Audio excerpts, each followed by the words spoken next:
오늘 우리 성경 말씀 구약 성경 에스겔 29장 15절부터 우리 16절입니다.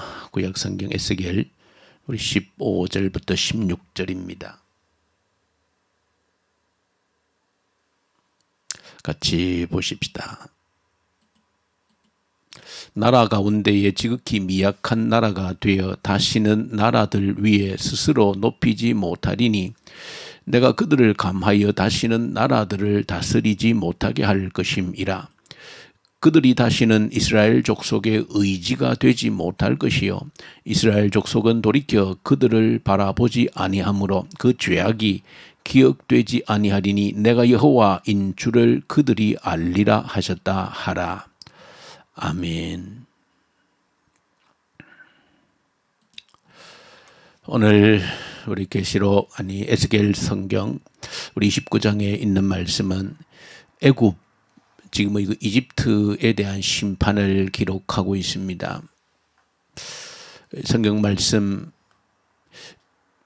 이 성경 말씀이 기록되어진 것이 적어도 지금부터는 2500년 전에 기록되어진 말씀이지만은 지금도 이 말씀이 그대로 성취가 되어지고 그대로 이루어졌다라고 하는 것은 오늘 저와 여러분들에게도 그 증거로서 지금 현재 이 지구상에 남아있는 그 이집트라고 하는 그 나라를 볼 때 우리가 성경 말씀이 오늘 본문 속에 기록되어진 대로 그대로 이루어지고 있고 또 이루어졌구나 하는 것을 확인을 하게 되어집니다. 특별히 저와 여러분들이 구약 성경을 읽을 때에 빠질 수 없이 그 역사적인 배경으로 등장하는 나라가 애굽, 바로 이 이집트입니다. 지금 에스겔서의 배경이 되고 있는 여러 나라들이 있고 또 신약 성경에 이르기까지 성경의 배경이 되고 있는 그 중심의 세상 나라들이 있습니다. 아시리아, 아수르가 그러했고 또 바벨론이 그러하고 또 그 이후에 바사라고 하는 이 페르시아가 그러했고 또 신약과 구약 성경의 중간기에 그 중심의 역사에 있었던 그 헬라 제국의 나라들이 그러했고 그리고 이제 신약 성경의 배경이 되는 로마 제국이 그러했습니다. 그러나 우리가 구약 성경을 볼 때 사실은 가장 주목해야 될 나라는 이집트, 애굽입니다. 다른 어떤 나라도 사실은 애굽보다 또 더 장구한 세월 동안 역사의 주인으로서 그렇게 세상의 중심 가운데 있었던 나라가 없습니다.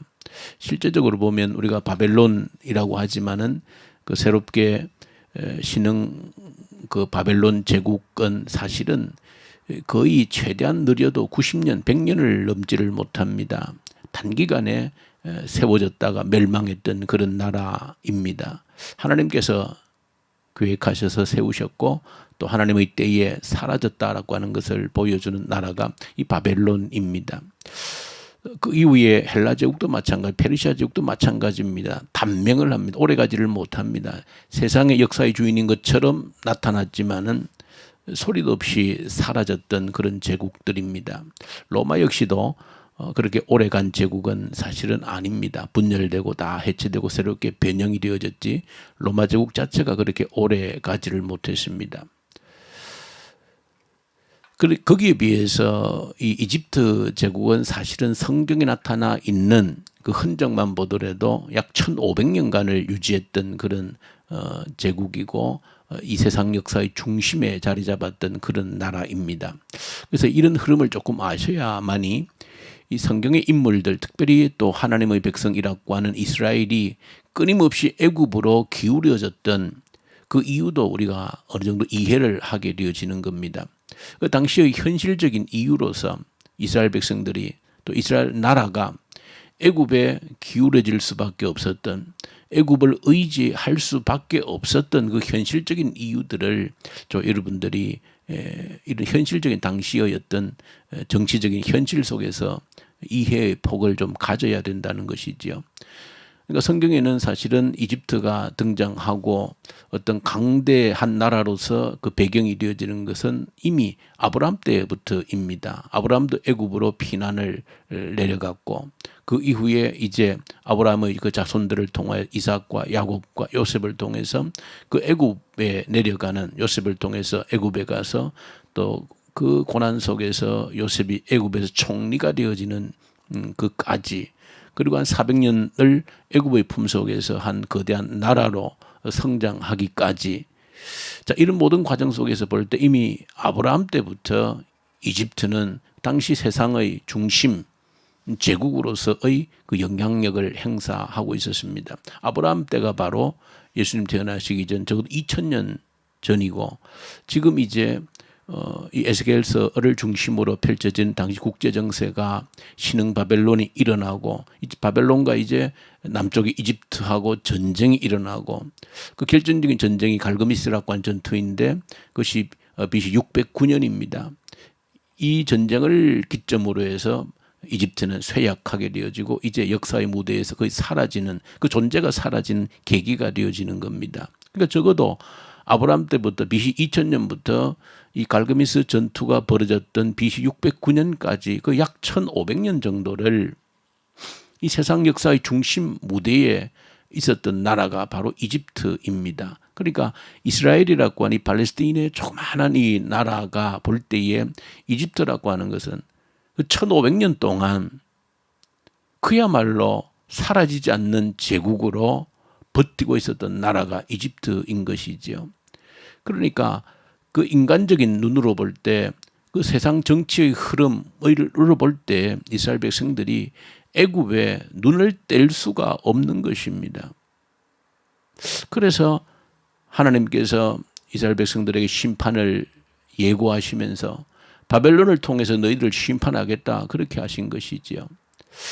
그렇게 보면 여러분들이 한 가지 우리가 큰 흐름 속에서도 보셔야 되는 것이 있습니다. 하나님은 과거에 이미 400년 동안 애굽의 품속에서 자기 백성들을 훈련시킨 적이 있습니다. 그렇다고 하면 하나님께서는 얼마든지 지금 다시 이 백성들을 심판해야 될 그런 필요가 있을 때에, 심판해야 될 필요가 있을 때에 얼마든지 하나님께서 원하신다라고 하면 이 백성들을 다시 애굽의 손에 맡겨서 70년이든 100년이든 얼마든지 훈련시키고 또 단련시킬 수 있는 그런 일이 얼마든지 가능합니다.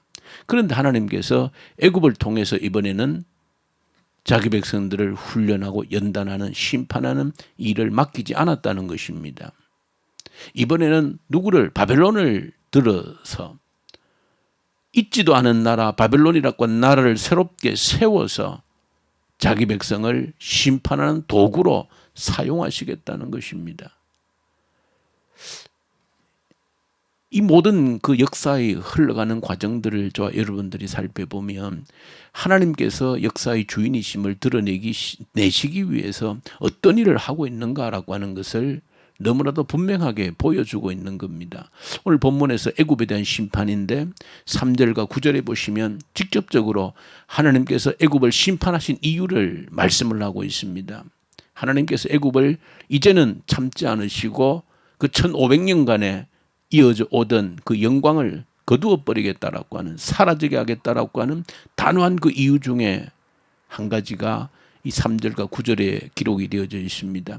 이 이집트 역시 힘이 강성하고 천하의 대적이 없고 모든 물건들이 애굽으로 몰려들 때에 그들이 생각하기를 내 것이다. 이 모든 것이 내 것이다.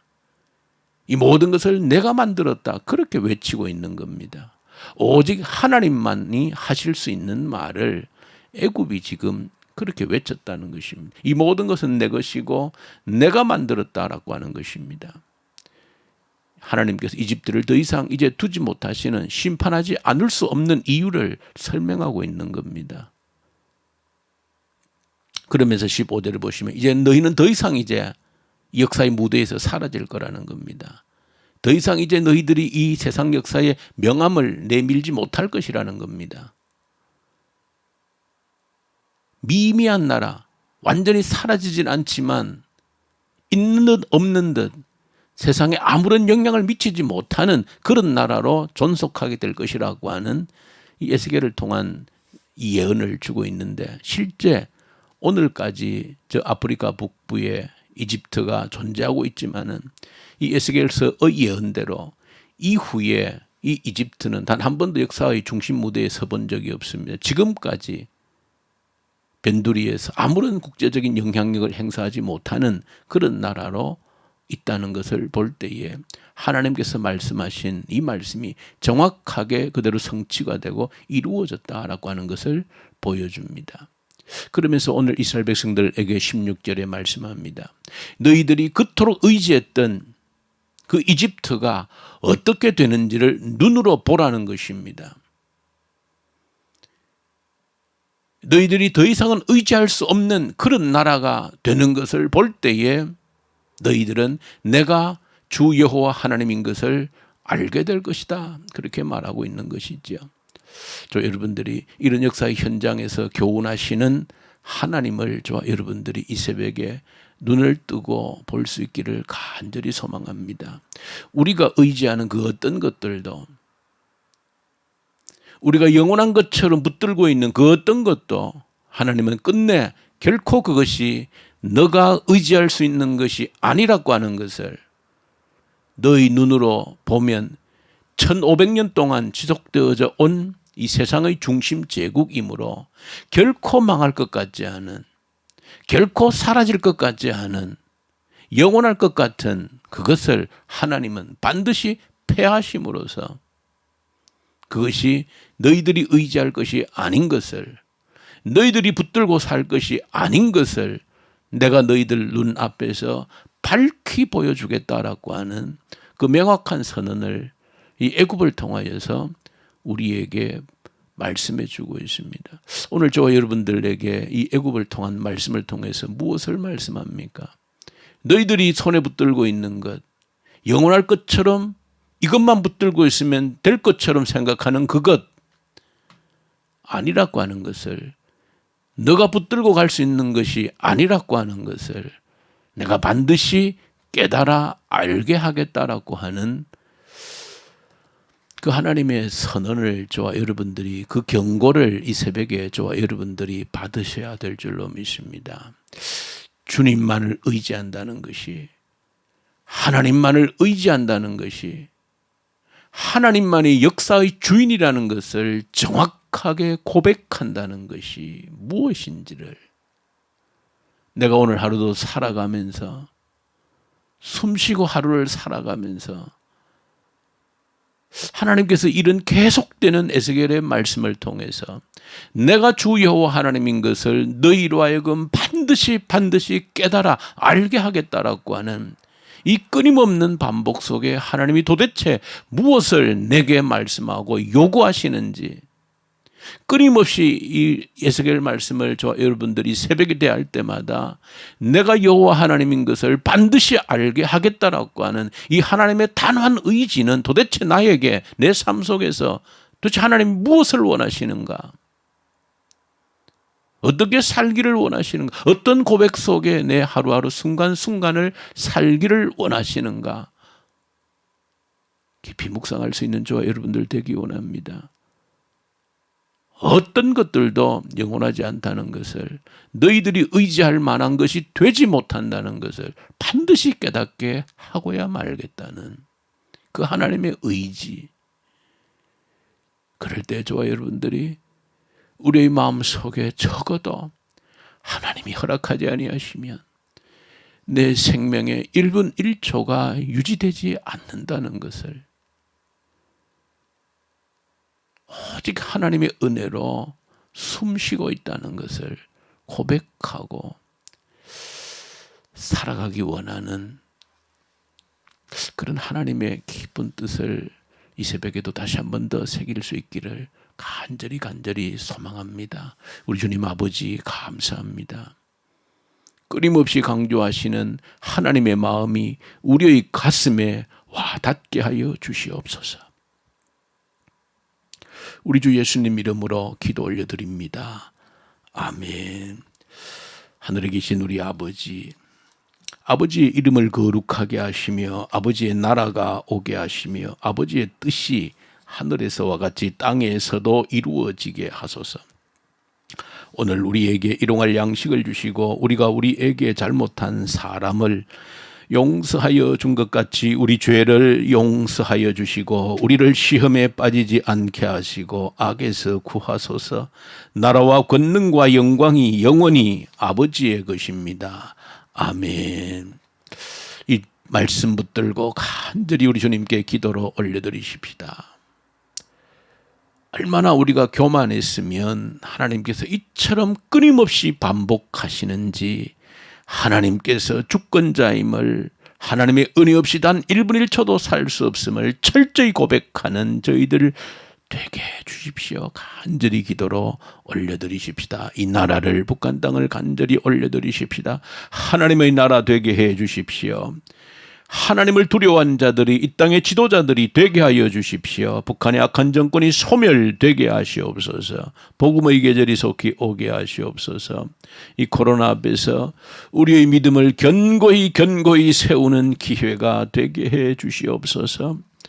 교회를 위해서 기도할 때 이 하프 기도 간절히 올려드리십시다. 저 여러분들이 간절히 붙들어야 될 하나님의 약속은 성령을 충만케 보내주시겠다라고 하는 그 약속입니다. 그 약속 이 새벽에 붙들고 기도하십시다. 그 약속이 우리에게 이루어질 때, 성령이 충만히 우리 가운데 임할 때에 대각성의 회개운동과 부흥과 우리의 미래 세대가 세워질 수 있다는 것을 알고 이 하프 기도 간절히 올려드리십시다.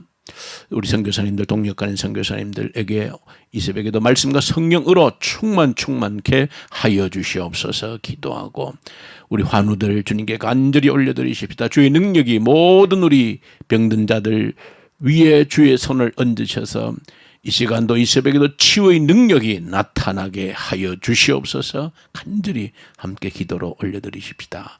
우리 기도하십시다.